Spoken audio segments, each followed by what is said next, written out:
YTN 라디오 뉴스파이팅 김영수입니다. 4부 순서 이어가겠습니다. 오늘은 수요일이니까요. 여야 소식 가장 빠르게 알려드리는 대변인들 코너입니다. 서재헌 민주당 홍보소통위 부위원장, 호준석 대변인 모셨습니다. 어서 오십시오. 안녕하십니까. 네, 안녕하십니까. 안녕하세요. 네. 어차피 대표는 김문수다, 어대 김이다라고 처음 전당대회가 시작될 즈음에는 다 김문수 후보가 될 가능성이 높다라고 했는데 네. 국민의힘 당대표로 장동혁 의원이 선출됐습니다. 먼저 서재헌 대변인께 물어볼게요. 네. 예상하셨어요? 저도 전혀 예상하지 못했습니다. 네. 여당에서 보기에도 김문수 후보가 될 것 같이 보였나요? 그렇죠. 여당보다는 그냥 일반적인 이제 환경에 봤을 때는 네. 김문수 후보가 경쟁력이 있는 것이 아니고요. 예. 대통령 후보였었거든요. 예. 자당에 그리고 6년 전이 아니고 6개월 전입니다. 그렇네요. 그러면 이 유권자가 김문수 후보와 몰입해서 선거 운동도 함께 했던 분이시거든요. 예. 그런데 어떻게 보면 6개월 만에 교체 아닌 혹시 포기. 그리고 더 놀라웠던 것은 결선이 아니고 예선 때부터 4인 예선 때부터 장동혁 후보가 1위 했다라는 거. 예. 그러면 이게 예전에 제가 10년 전에 우리가 주식할 때도 이게 패러다임이 막 바뀌는 거예요. 스마트 머니라고 해가지고. 예. 그래서 대장주가 막 바뀌고 빨리 바뀌듯이 저는 스마트 당심이라고 해야 되나? 그 당심이 예. 이전에는 과거보다는 현재 미래에서 실시간으로 굉장히 빠르게 간다. 그래서 뭐 국민의힘도 그렇고 민주당도 이런 그 당심이라고 하나 이런 분위기 자체는 좀 읽을 필요는 있겠다 이런 생각은 했습니다. 그래요. 예. 네. 호준석 대변인, 당에서는 이 당심을 어떻게 해석하고 있나요? 김문수 후보 대신 장동혁 의원이 조금 더 득표를 했습니다. 차이는 크지 않았거든요. 네. 어떻게 보고 있어요? 뭐 여러 언론들이 뭐 이른바 유튜버, 보수 유튜버 또는 이제 강성당원들의 영향이다 이렇게 그 분석을 하더라고요. 네. 뭐 그런 부분이 일정 정도는 영향력이 있었겠지만 제 해석은 좀 다릅니다. 예. 저는 첫째는 지금 이재명 정권이 생각보다도 훨씬 더 빠른 속도로 반민주 반법치 폭주를 하고 있기 때문에 여기에 맞서는 리더십이 좀 더 강력해야 되는 것 아니냐, 저는 그런 당원들의 그 판단이 있었던 것 같습니다. 예. 그런 면에서 그 김문수 후보의 상대적으로 좀 점잖은 이미지보다는 지금은 좀 더 강력한 그런 그 이미지의 리더가 필요한 것이 아닌가, 그런 판단이 있었던 것 같다고 저는 보고요. 예. 두 번째는 그 두 분이 하는 그 두 후보가 하는 말씀이나 노선은 큰 차이가 사실 별로 없었거든요. 두 분 다 이제 반탄 후보로 해석이 됐고, 예. 윤 전 대통령에 대한 입장도 큰 차이가 없었고, 자 그렇다면 비슷한 그 노선이라면 그래도 상대적으로 새롭고 예. 젊은 그 지도자가 필요한 것 아니냐. 아. 저는 그런 그 전략적인 판단, 이 두 가지가 결국 승부를 바꾼 것이 아닌가, 저는 그렇게 봤습니다. 그래요. 예. 지금 정치권에서는 친한계와의 관계 설정 과정에서 충돌이 불가피한 상황이 될 것이고, 그래서 분당 가능성 이야기까지 하고 있어요. 어떻게 전망하세요? 저는 분당 가능성은 제로라고 봅니다. 분당 가능성은 제로다. 왜냐하면 분당할 용기가 없어요. 친한계 의원들조차도. 예. 그냥 문제 제기만 하고 있는 것이고, 이번에 선거 때도 마지막으로는 최악 대신에 차악을 선택하자. 그냥 이제 그 한동훈 전 대표가 소극적 메시지 있잖아요. 예. 이 정도 왔으면 본인이 1인 시위를 하더라도 했었어야죠, 사실은. 그리고 당원들에게도 이야기를 해야죠, 전화를 해서. 예. 그리고 예. 투표 유권자 한 55% 포기했지 않습니까? 포기한 당원들에게 이야기를 해야 되는데 읍소조차 안 합니다. 그러니까 용기가 없기 때문에 분당 가능성은 제로다. 다만 이제는 장동혁 이제 대표가 하신 말씀이 있잖아요. 약속은 예. 지키겠다. 먼저 예. 윤석열 전 대통령 면회 가겠다. 그리고 전환길 한동훈 누가 공천 주냐. 그냥 전환기를 주겠다는 거잖아요. 예. 그러면 결단의 어떤 영역까지 이제 계속 요구를 하게 되면 한동훈 걔는 설 땅은 거의 없다라는 거죠. 그래요? 네. 예. 저는 장동혁 대표가 그 내부 총질만 하는 분들에 대해서는 결단이 필요하다라는 입장을 여러 언론사 인터뷰에서 계속 강조하더라고요. 네. 그러면 내부 총질만 하는 분들이라면 지금 친한계 의원들이 주로 국민의힘의 개혁을 외치고 그리고 반탄파 후보들을 많이 비판해 왔었잖아요. 어떻게 해야 되는 거예요, 그러면? 민주정당에서 개혁을 요구하는 것을 그걸 그 막아서는 안 되는 것이고요. 예. 그리고 서로에 대한 비판과 토론은 있어야 되는 것이죠. 네. 저는 그것을 봉쇄하겠다 그런 의미라고 생각하지는 않고, 예. 다만 이제 장동혁 대표의 이제 그동안의 발언들을 보면 당론이 결정됐을 때는 따라줘야 된다. 그것을 나는 안 따르겠다라고 하면 그것을 그냥 놔둘 수는 없다. 저는 그런 의미인 것 같습니다. 그래서 어떤 때로는 뭐 강력한 경고 또는 뭐 징계가 필요하면 징계도 뭐 불사하겠다 이런 것이지. 예. 그거 뭐 다 쫓아내버리겠다, 잘라버리겠다 이런 뜻일 거라고 보지 않고요. 예. 이제 지방선거가 9개월 정도밖에 사실 안 남았습니다. 그렇네요. 실질적인 선거전 네. 돌입한 거는 반년밖에 남지 않았거든요. 예. 근데 지방선거에 지면 어떻게 되겠습니까? 장동혁 대표도 제일 큰 타격을 받게 되겠죠. 근데 이미 당 밖에는 이준석 대표의 개혁신당이라는 또 다른 이제 보수 정당도 하나 있습니다. 그런데 여기서 또 분열해서 또 갈라져서 또 누가 떨어져 나간다. 그러면 이제 뭐 선거는 해보나 마나인 것이거든요. 예. 저는 그런 그 상식이 다 작동하기 때문에 장동혁 대표도 마찬가지고 이른바 친한계도 마찬가지고 예. 그런 그 선택을 할 가능성은 굉장히 낮다라고 생각합니다. 그렇군요. 두 분 다 분당 가능성은 낮다 이렇게 보고 계시는 것 같아요. 그렇다면 그동안 논란이 있었던 윤어게인 그리고 또 강경 보수 세력들과의 관계 설정은 어떻게 해나가야 될 것 같습니까? 장동혁 대표는 설득하면서 대여 투쟁의 강도를 높여나가겠다 이렇게 이야기하더라고요. 네. 누구를 설득한다는 거죠? 강경 보수 세력도 설득하겠다는 거예요. 그렇죠. 예. 그러니까 그 말에 답이 있네요. 예. 그러니까 대여 투쟁이 지금 저희 당에는 제일 중요한 과제입니다. 왜냐하면 예. 이건 국가의 운명이 달려 있는 문제이기 때문에 그래요. 네. 반기업하고 반민주 악법들 계속 쏟아내고 정책 방향도 계속 그쪽으로 가지 않습니까? 예. 그걸 막아야 되는 것이 국가적으로 제일 중요한 일이기 때문에 예. 그것을 해야 되는 것이고 그 과정에서 뭐 이른바 이제 강성 보수, 예. 뭐 유튜버들, 뭐 전한길 씨 이런 분들과의 어떤 그 뭐 연대의식을 보여주는 것은 예. 선거 과정에서는 일정 부분 불가피한 측면이 있었죠. 그 예, 표를 예. 얻어야 일단 대표가 되는 것이니까요. 예. 그렇지만 이제 저는 더 이상 그런 방향으로 그 가지는 않을 것이라고 생각하고 예. 또 장동혁 대표는 우리가 그동안 봐왔지만 긍정적인 의미에서 변신을 빨리빨리 하는 분입니다. 입장도 바뀔 수 있고 또 스탠스 어떤 자리에 서 있느냐도 바뀔 수 있는 그런 그 리더이기 때문에 예. 설득하겠다라는 것은 내 생각과 다르기 때문에 설득하겠다라는 거 아닙니까? 그 얘기가. 그러니까 그분들도 끊어내지 않고 그분들도 같이 갈 수 있도록 하겠다. 그런 의미, 그런 노선을 취할 거라고 봅니다. 그래요. 지금 전한길 씨가 이번 그 전당대회 결과를 보고서 김문수 후보 정계 은퇴하라고 하면서 목소리를 높이더라고요. 어떻게 생각하세요? 그분은 평당원이잖아요. 예. 입당한 지 한 달이나 두 달밖에 안 됐습니다. 그것도 한 달, 두 달 만에 징계까지 받았어요. 경고를 받았습니다. 경고를. 예. 자중하고 입을 열지 말고 예. 있어야죠. 그분이 평당원이 한 얘기를 뭐 제가 당 대변인이 여기서 이렇게 언급하는 것조차도 예. 저는 좀 그 자괴감 느껴집니다. 그래요. 예. 이 전한길 씨의 영향력이 이번 전당대회에 어느 정도 있었다. 어떻게 보세요? 저는 상당했다고 보는 상당했다고 것인데 보세요. 두 가지 측면에서 전환기를 추종하는 당원이 있을 거잖아요. 네. 그 이제 결집 하나 그리고 전환길 때문에 이제 그 관심도가 떨어졌기 때문에 투표를 포기한 당원까지 있었기 때문에 그 두 가지가 교묘하게 결집해서 저는 장동혁 후보가 당대표 됐다고 생각하거든요. 네. 그래서 전환길에 어떻게 보면 이제 국민의 미래다 이렇게 생각하고 장동혁 대표도 지금 보면 그 당장은 어떻게 보면 거리두기를 하려고 하는 스탠스를 취하겠지만 예. 결국엔 전환길의 입에 의해서 설득하는 게 아니라 설득당할 것이다. 저는 그렇게 그렇게 전망하세요? 예측하고 있습니다. 예. 네. 기대하시는 거죠? 기대라기보다는 그렇게 보였으니까요. 네. 그리고 장동혁 신임 당대표가 강력한 대여 투쟁 이야기하면서 네. 이재명 정권을 끌어내릴 것이다라고 네. 표현을 했어요. 그러면서 대선 기간 보니까 국민 다수가 이재명 후보 대통령 때도 재판 계속돼야 한다는 입장이 있었다라면서 5개 재판이 지금 모두 중단된 거 아니냐. 재판이 계속되면 이 대통령 본인 임기도 절대 채우지 못할 것이다라고 했어요. 어떻게 그렇죠. 보세요? 그러니까 이제 전환길한테 당한 거잖아요. 전환길 같은 사람이 이렇게 주장할 수 있잖아요. 예. 그런데 장동혁 당대표는 어떤 분입니까?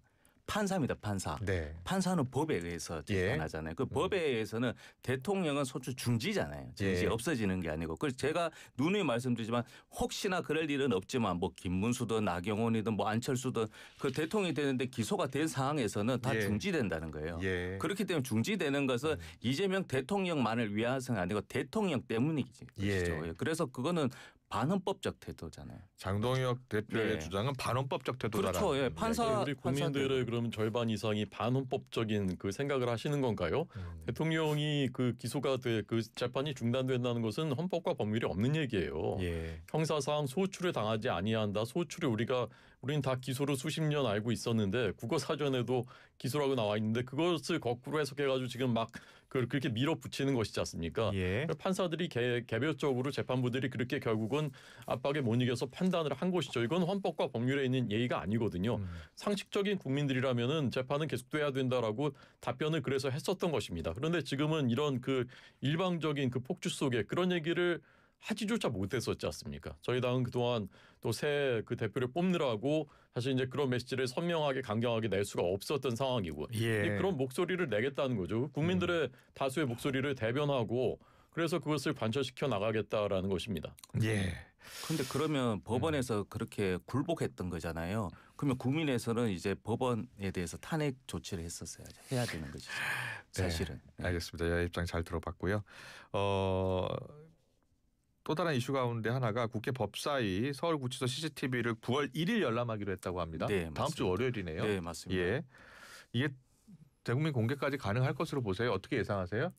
저는 그에 대해서 논의는 하는 것 같다기보다는 의견이 조금 양방향인 것 같아요. 아, 사실은. 그래요? 예, 왜냐하면 법무부 장관 입장에서는 뭐 여러 가지 국민 알 권리도 있지만 오픈되었을 때 공개되었을 때 또 이제 여러 가지 또 부작용이 있을 수 있다 그런 생각도 하시는 것 같고 예. 또 한쪽에서는 그런 부작용이 있더라도 계속적으로 지금 특검을 또 고소했지 않습니까? 예. 그러니까 이게 진짜 사실인지 근데 사실이 아닌 걸 가지고 또 교묘하게 계속적으로 국민을 우롱하는 것은 국민의 알 권리를 넘어서 바로 잡아야 되기 때문에 그것이 계속 충돌하는 것인데 이건 한 1, 2주 정도 기간이 있을 때 어떤 윤석열 측에서 어떤 대하는 태도에 따라 달라질 것 같아요. 저는. 그래요. 예. 예. 어떻게 보고 있어요? 뭐 지금 그 민주당은 뭐든지 마음대로 하지 않습니까? 멋대로 하지 않습니까?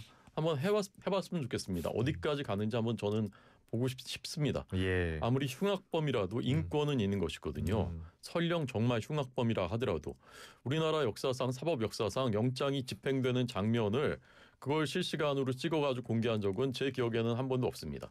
그런데 윤석열 전 대통령이 영장 집행에 응하지 않은 것은 저는 잘못이라고 생각합니다. 예. 모든 국민은 법 앞에 평등해야 되는 것이기 때문에 그렇습니다. 예. 그런데 윤석열 전 대통령이라고 해서 영장 집행 과정을 그걸 CCTV를 공개하겠다? 어떻게 그런 발상을 할 수 있는지조차도 이걸 법무장관이 하니 많이 이런 걸 얘기하는 것조차도 우리나라 법치 수준이 어느 정도로 지금 위협받고 있는 것을 보여주는 장면이라고 저는 봅니다. 그렇죠. 이게 사실은 민주당의 논조였었거든요. 예. 근데 국민의힘에서는 인권 중요하다. 그러나 가장 중요한 거는 피의자 인권이 더 중요하다. 피해자 인권. 예. 그런 부분들 많이 말씀하셨거든. 피해자. 예. 그래서 저는 이런 부분에 대해서 인권에 대해서 우리가 접근하는 게 아니잖아요. 사실 윤석열 대통령에 대해서는 전 대통령에 대해서는 이것은 사실을 오도해서 특검을 범죄자 취급하잖아요. 그리고 좀 죄송하지만 감옥에 있는데도 수사를 받으라고 나와서 조사를 받으라 해서 거부하지 않습니까? 예. 이건 인권의 문제가 아닌 것이잖아요. 공권력의 문제잖아요. 그러니까 국민의힘은 공권력에서는 철저하게 법과 원칙대로 하라는 게 기조지 않습니까? 예. 그러니까 그 기조대로 가시면 된다는 거죠. 네. 예. 알겠습니다. 정치권 이슈도 많습니다만 한미 정상회담 이야기를 좀 해봐야 될 것 같아요. 한미 정상회담 여러 우려가 있습니다만은 결과적으로는 두 정상 간의 신뢰를 확인하는 그런 계기가 됐다는 평가는 많거든요. 어떻게 보셨어요? 이게 이제 완전히 이제 파국이 될까봐 정말 조마조마하게 걱정했었던 것이지 않습니까? 예. 근데 그렇게 되지 않은 것은 저는 그 다행이라고 생각합니다. 예. 그 부분은 긍정적으로 평가해요. 그런데 그럼 왜 그렇게까지 되느냐? 예. 왜 그렇게까지 우려할 정도까지 갔었느냐? 크게는 두 가지죠. 첫 번째는 트럼프 대통령의 이제 불확실성이라는 그 변수가 하나 있는 것이고, 예. 두 번째는 이재명 대통령이 뿌렸던 씨앗들입니다. 그게 다 이제 그 결국은 이런 결과를 만들어낸 것이요. 반미 발언들 했었고, 그다음에 친중 발언들 했었고, 또 노골적인 친북 발언들을 했었고, 그런 것들이 미국의 그 트럼프 정부와 미국의 보수 진영에서 이재명 대통령을 믿을 수 있느냐, 우리의 파트너가 맞느냐, 그런 이제 강력한 의구심을 갖도록 했었던 것이고, 예. 결국은 그거를 가서 본인이 결국은 이제 그 값을 치르고 걷어들인 거예요. 예. 다행히 그나마 이제 걷어들인 것은 다행인데 거기에 수많은 대가들을 치렀거든요. 결국은 기업인들이 또 이번에 가서 또 거액의 그 투자를 약속했지 않습니까? 예. 200조 원 이상, 250조 원 정도를 또 약속했어요. 우리나라 1년 예산, 국가 예산의 거의 3분의 1 절반에 가까운 그런 겁니다. 1,500억 달러니까 한 200조 원 정도 네, 되겠네요. 맞습니다. 그러니까요. 예. 그거를 결국은 이재명 대통령이 해놓은 일들을 예. 기업들이 가서 대신 외상값을 치러준 거예요. 트럼프 대통령이 그냥 립 서비스 한다고 그냥 그 없던 걸로 하겠습니까? 결국은 이 정치 지도자 그리고 정치 세력들이 무책임하게 자기들의 표를 얻기 위해서 또 국민들 일부를 선동하기 위해서 하는 그 무책임한 말들 그런 것들이 어떤 결과를 가져오는지를 보여준 그런 것이었고요. 영국 BBC가 이재명 대통령의 아부 외교가 주요했다라고 평가를 했거든요. 그러니까 저는 그건 잘했다고 봐요. 파국에 이르지 않고 그나마 수습한 건 잘했는데 그 수습하기까지의 그 대가들 그리고 그 전에 했었던 일들 다시는 그런 일이 반복되지 않도록 하는 그런 반면교사 교훈으로 삼아야 된다고 생각합니다. 네. 한미 정상회담에 대한 평가를 해주셨는데 네. 자, 네, 저도 사실은 저 9월에 보통 위기설 많이 예. 했는데 저는 개인적으로 9월에 위기가 올 수 있다라고 판단했었거든요. 네. 국민의힘이 당대표 되고 이제 정상화되면 또 계속적으로 지지율 하락했었고 그런데 다행히 진짜 위기를 기회로 이번에 한미 정상회담을 만들었다. 그래서 100점 만점에 120점 하는 예. 것도 한미 정상회담도 있지만 당내에서도 사실 대통령의 지지율 자체가 굉장히 급속도로 하락했기 때문에 이걸 만회했다. 왜냐하면 이게 9월에 어떤 이런 이슈들이 굉장히 한미 정상회담에 어떤 문제라기보다 갈등이 증폭되면 이게 계속적으로 이슈되면서 바로 10월에는 추석 밥상에 올라가는 거거든요. 예. 그렇기 때문에 굉장히 잘한 것이고 또 계속적으로 국민의힘에서는 뭐 나경원 주진우 의원을 포함해서 반미 외치면서 뭐 굴욕 외교 뭐 이런 식으로 계속적으로 폄하했었는데 예. 결론적으로는 나이스 팬이라든지 그레이트 펄슨이라든지 트럼프 대통령께서 극찬을 했다. 예. 그러면 이것을 신뢰를 넘어서 이제는 좀 주도할 수 있게 않냐. 그래서 이재명 대통령께서 피스메이커 하시라. 나는 페이스메이커 하겠다라는 예. 것은 이제 안보까지도 같이 연결되면서 계속적으로 뭐 이런 것들이 이제 전환길이 아니고 이제 미래 길을 만들어 가는 것 아닌가. 그렇게 예. 저는 자평이 아니고 평가하는 거죠. 그래요. 예. 일단은 한미 정상회담 그 자체에 네. 대해서는 평가가 좋게 나오고 있는데 네. 일단 민감한 청구서 내용 그러니까 디테일은 아직 정확하게 나오질 않아서 앞으로 그게 민감한 청구서를 어떻게 우리가 또 해결해야 하는지 과제가 남아 있다고 하더라고요. 그렇죠. 이게 진짜 정치의 영역인 것 같아요. 그래서 서로 아는 것 같아요. 프로 알기 때문에 협약서 없잖아요. 예. 예, 뭐 예를 들어 1,500억 그러니까요. 달러 중에 뭐 언제까지 쓰고 이게 보통 기본 협약이잖아요. 사실 예. MOU도 강제 조약 요건은 없지만 대략적인 기간 양해각서 정도예요. 예. 그렇죠. 할 수 있는데 그거조차 없다라는 것은 이게 정말 진짜 정치의 영역이고 행정의 영역이다. 그래서 이건 사실 여야와 함께 지혜를 모아야 할 대목이다. 이렇게 평가하고 사실 이 싶죠. 주한미군 사실은. 네. 유연성이요. 네. 그러니까 이게 사실 핵심 이슈 가운데 하나인데 주한미군의 역할을 재조정하겠다는 거잖아요. 그런데 이재명 대통령의 입장은 안 된다는 입장이고요. 그리고 트럼프 대통령은 계속 추진하겠다는 입장인데 그 사안에 대한 언급은 없었지만 결국은 한미 외교 당국이 관련해서 협상을 해야 되거든요. 어떻게 보세요? 피스메이커가 돼 달라. 나는 페이스메이커 하겠다. 저는 이 굉장히 그 위험한 발언이라고 생각합니다. 예. 트럼프 대통령은 노벨 평화상을 받고 싶어하는 것 같아요. 그래서 이제 가자지구 해결하고 우크라이나 전쟁 종전시키고 예. 그다음에 이제 그 김정은 만나서 뭔가 이제 그 이벤트를 하고 이런 쪽으로 이제 가려는 것 같거든요. 예. 그것은 이제 트럼프의 이익에 속하는 일입니다. 근데 그럼 그게 우리 국익에 부합하느냐? 우크라이나 전쟁이 종전되는 방식을 우리가 지금 보고 있지 않습니까? 결국은 트럼프와 푸틴이 협상을 한 거나 마찬가지입니다. 우크라이나는 돈바스 지역을 그냥 다 내주고 심지어는 그 요새 지역이라고 하는 거기까지 그냥 그 러시아가 차지하면 그 다음에 또 밀고 들어올 때는 막을 수도 없는 그런 지역까지 다 내줄 그런 위기에 처해 있습니다. 예. 이게 그 우리의 반면 교사가 되는 것이거든요. 우리 입장에서는 트럼프와 김정은이 만나서 어떤 합의를 할 수 있는 그 제일 최선의 시나리오는 자, 일단 핵 동결한다. 그다음에 ICBM은 개발하지 않겠다. 저는 이 정도가 트럼프가 가질 수 있는 최대 카드. 김정은도 일단 내놓을 수 있는 카드라고 보거든요. 예. 근데 우리 입장에서 그게 어떻게 되는 거냐? 핵 동결은 초기에 핵 개발할 때는 그게 의미가 있을 수가 있어요. 더 이상 하지 마라 이제. 근데 지금은 이미 우리나라는 물론이고 미국까지도 초토화할 수 있는 정도 핵탄두를 다 갖고 있습니다. 지금 단계에서 더 이상 만들지 않는다는 것은 사실 의미가 없는 얘기예요. 그다음에 ICBM은 미국을 겨냥하는 것이거든요. 이것도 사실은 거의 다 개발이 된 상태입니다. 근데 우리나라를 겨냥하는 단거리 미사일 또 신형방사포는 그거는 이제 협상 테이블에도 올라가지 않을 거예요. 그럼 우리 입장에서는 이 협상이 타결이 된다면 우리는 그냥 북한의 핵을 머리에 쥐고서 계속 그 위협을 받으면서 살아야 되는 거예요. 예. 우리의 국익에는 전혀 부합이 되지 않는 겁니다. 우리가 할 수 있는 일은 한미연합군사훈련 강화하고 핵 억지력을 강화해서 이미 만들어 놓은 북한의 핵무기, 핵폭탄을 우리한테 쓸 수 없도록 억제하는 거. 그게 최선의 일이거든요. 예. 근데 지금 이재명 정부는 역주행하고 있지 않습니까? 한미연합군사훈련은 오히려 축소하고 전시작전권은 환수해 오겠다. 그러니까 우리나라 우리 국민들의 생명과 재산, 우리 안보에는 전혀 도움이 되지 않는 일들을 하면서 그 피스메이커 하십시오. 제가 페이스메이커 할까 이러고 문재인 정부 때랑 똑같은 일을 하고 있는 겁니다. 저는 이거야말로 형법상 외환죄, 적국과 통모하여 대한민국의 전단을 열게 한 행위, 이거에 저는 해당한다고 생각합니다.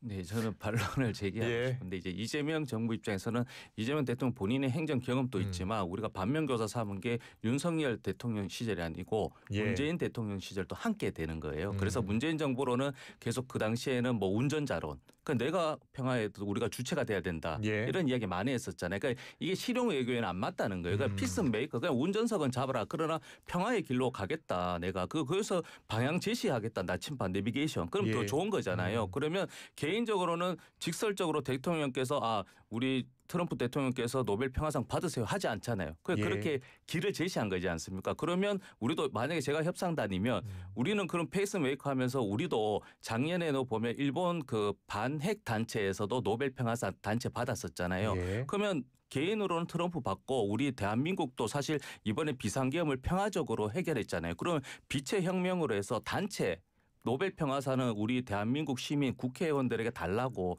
요구를 할 수 있는 거거든요. 예. 이게 어떻게 보면 안보 리스크를 또 줄이는 동시에 또 세계적으로 우리 대한민국이 이제 국익으로도 또 이제 이익도 없고 또 위치적으로 정상화되었다. 그런 또 상징적인 뭐 모습이 아닐까 그렇게 생각하죠, 사실. 그래요. 예. 네. 한미 정상회담 자체에서 우려했던 돌발 상황은 없었고 화기애애한 분위기에서 마무리가 그렇죠. 된 예. 것에 대해서는 뭐 해외 언론도 긍정 평가를 하고 있는 것 같습니다. 구체적인 협상도 우리 국익에 맞게 잘 성과로 이어졌으면 좋겠습니다. 오늘 대변인들 여기서 마무리하겠습니다. 서재원 민주당 홍보소통위 부위원장, 호준석 대변인과 함께했습니다. 잘 들었습니다. 네, 감사합니다. 수고하셨습니다.